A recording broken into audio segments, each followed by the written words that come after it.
We didn't see you there. Tonight we will be playing. What will we be playing? We'll be playing Anchorhead. Anchorhead. A text adventure. Which we have never played before. No. The oldest and strongest emotion of mankind is fear. And the oldest and strongest kind of fear is fear of the unknown. Okay, this is you. You take a deep breath of salty air as the first raindrops begin to spatter the pavement, and the swollen slate-colored clouds that blanket the sky mutter ominous portents among themselves over the little coastal town of Anchorhead. Squinting up into the glowering storm, you wonder how everything managed to happen so fast. The strange phone call over a month ago from a lawyer claiming to represent the estate of some distant branch of Michael's family was bewildering enough in itself. When the sudden whirlwind of planning and decision, legal details and travel arrangements, the packing up and shipping away of your entire home, your entire life. Now suddenly here you are, after driving for the past 2 days straight, over 1,000 miles away from the familiar warmth of Texas. Texas? This is far away from Texas. Driving far away. 1,000 miles away from Texas. To a more fitting place. Would put us square in Lovecraft territory. Yes, which is Maine? Possibly, yeah. Getting ready to move into the ancestral mansion of a clan of relatives so far removed that not even Michael has ever heard of them. Who's this Michael? There will come a time I will call upon you for a favor. And you've only been married since June, and none of this was any of your idea in the first place. And already it's starting to rain. These days you often find yourself confused and uprooted. You shake yourself and force the melancholy thoughts from your head, trying to focus on the errand at hand. Which is? You're to meet with the real estate agent and pick up the keys to your new house while Michael runs across town. A weird girl runs across town to take care of some paperwork at the university. He'll be back to pick you up. He's a professor? I don't know. He'll be back to pick you up in a few minutes, and then the two of you can begin the long, precarious process of settling in. A sullen belch emanates from the clouds, and the rain starts coming down harder. Fat, cold drops smacking loudly against the cobblestones. Shouldn't it be snowing in New England at this time of year? New England, Maine, yeah! Very good. With a sigh. Not a sigh. You open your umbrella. Welcome to Anchorhead. By the way, we'll be chain-smoking through this entire ordeal. I was far from home, and the spell of the eastern sea was upon me. They're quoting Lovecraft all the time, but this isn't in fact a Lovecraft novel. No, this is inspired by Lovecraft. H.P. Lovecraft. Harry Potter Lovecraft, you've probably heard of him. Alright. An interactive gothic by Michael S. Gentry. They can see all this, can't they? Yeah. Don't you think they would find it kind of annoying that we read it all aloud? Yes, that's why we're doing it. Halloween time! Yes. Time to be annoying. Fabulous. Yes. Outside the real estate office. A grim little cul-de-sac, tucked away in a corner of the claustrophobic tangle of narrow, twisting avenues that largely constitute the older portion of Anchorhead. Loads of adjectives. Yes. Like most of the streets in this city, it is ancient, shadowy, and leads essentially nowhere. The main ends here at the real estate agent's office, which lies to the east, and winds its way back towards the center of town to the west. A narrow, garbage-choked alley opens to the southeast. Right. Yes. Let's go to the southeast. Southeast? Don't you want to check the door? Oh. You just punch in whatever you want to do.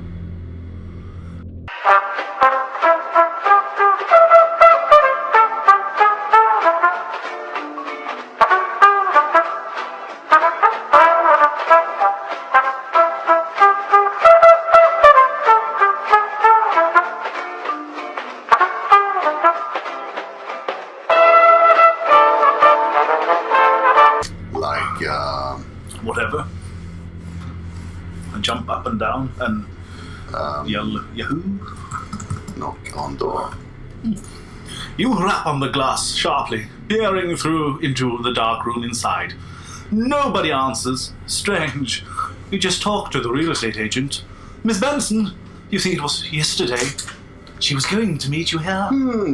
The rain slackens off momentarily to a weak drizzle, then returns afresh in a brief, freezing downpour.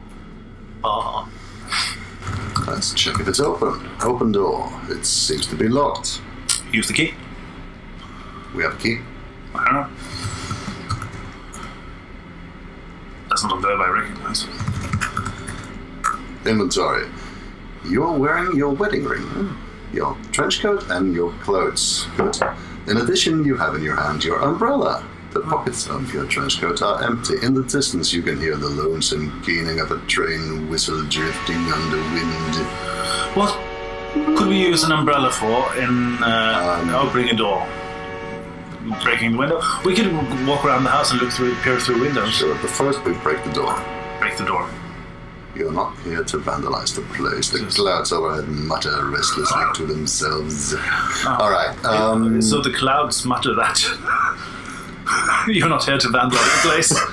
That's always a good sign. Yeah. Talking clouds. Talking clouds. Yeah. All right. So southeast. Let's go to the alley. This narrow aperture between two buildings is nearly blocked with piles of rotting cardboard boxes and overstuffed garbage cans. Ugly, half-crumbling brick walls to either side totter oppressively over you.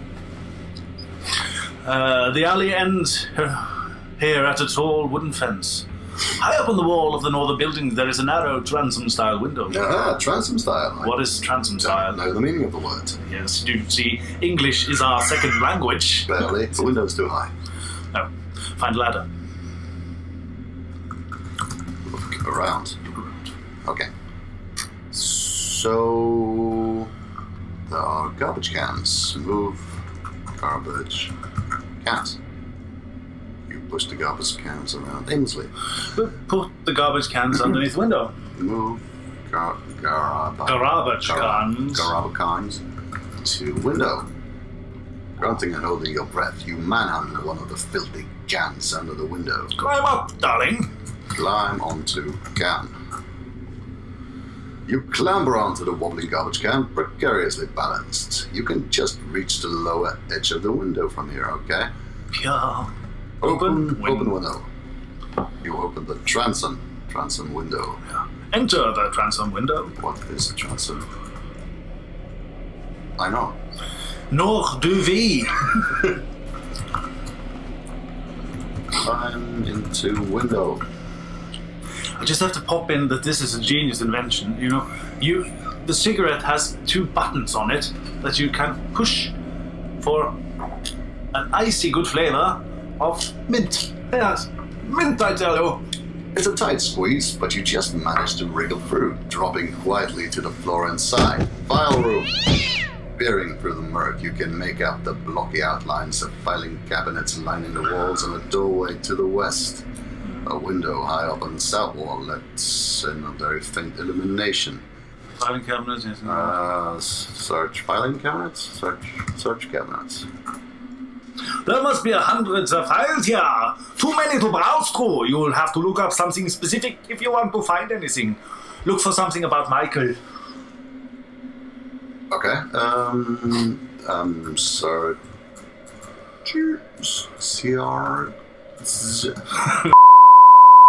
Never mind. There's a doorway to the west. Let's go west.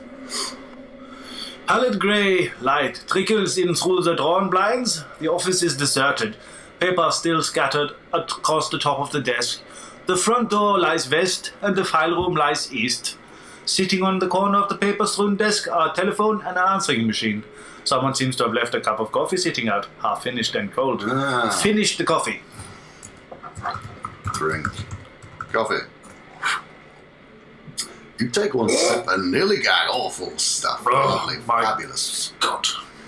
Then you should probably check if there's anything relevant on the answering machine. Answering machine? Yes. Examine answering machine. A simple answering machine with a small display indicating messages received, a button labeled play and a button labeled delete. Let us play. You can hear a fly buzzing around, right around your head. Kill fly. Ah. You can't see where the fly is. You're not even sure where the buzzing is from. Alright, press play button. For a while there is nothing but a quiet hiss. I'm American now for some reason. Followed by an intermittent scrolls, a strange sound static. It sounds like one of those annoying glitches where the caller hangs up but the machine keeps recording anyway. What a strange machine. Then, barely audible, I can't do this. Barely audible through the static, you detect what sounds like a human voice, whispering a single word. The machine beeps. Beep. A brief shudder ripples up your back. You remember now, Verlac is the name of this branch of Michael's family. Yes. Look in the... Let us look up Michael Verlac then.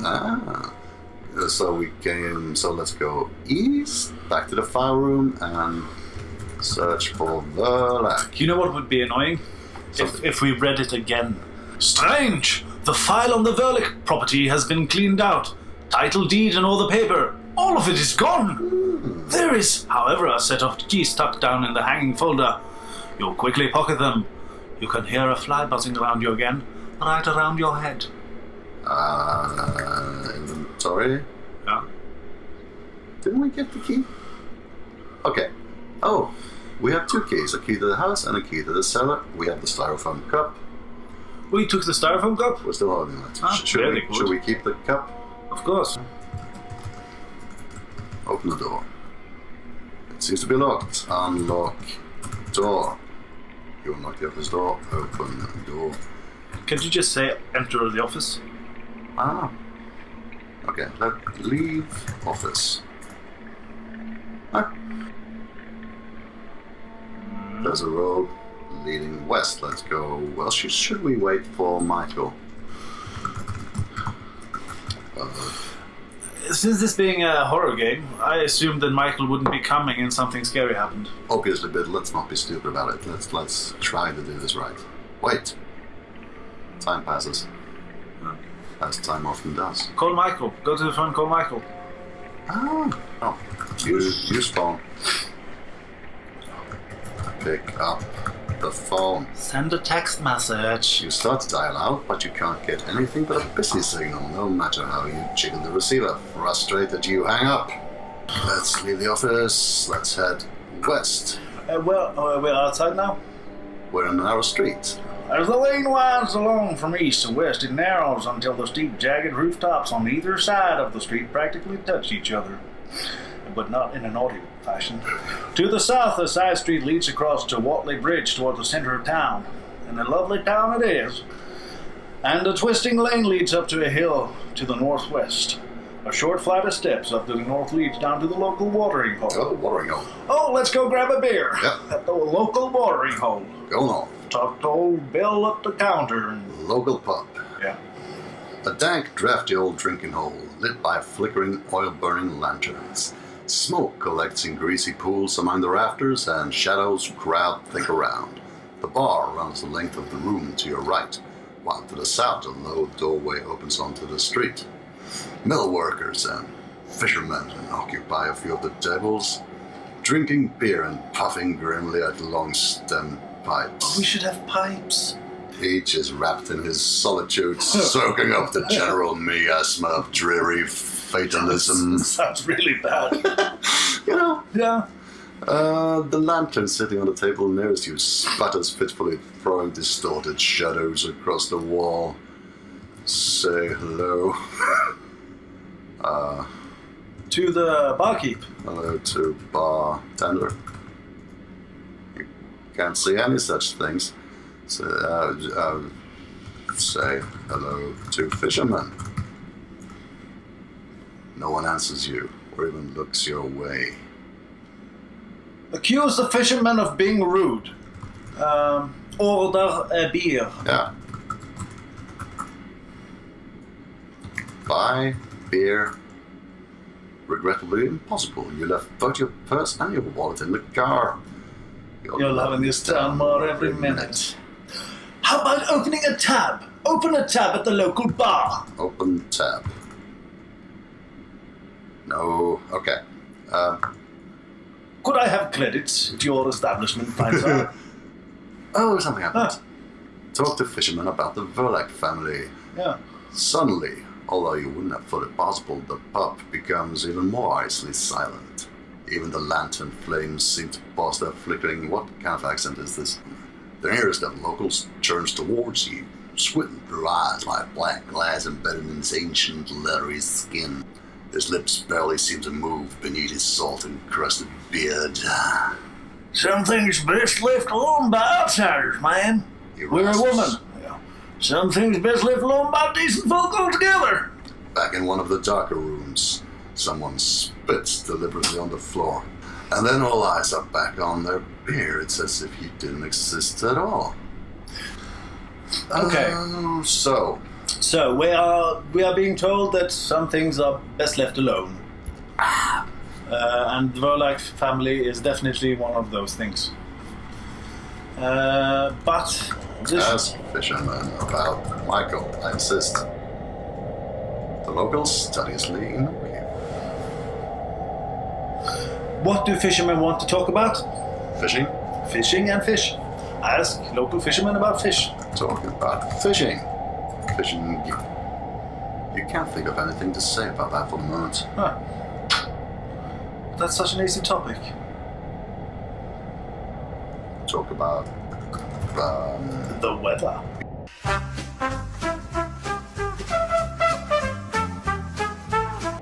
Right. Okay. Should we leave? Should we try to find the bartender first? The bartender always tells you something. Look for bartender. You have to specify. Look behind the counter for bartender. He's probably hiding behind there. Yeah. Not a bartender. Not a bartender in sight. Well Ring then, the bell. Okay. So let's go back out onto the street. yes. South.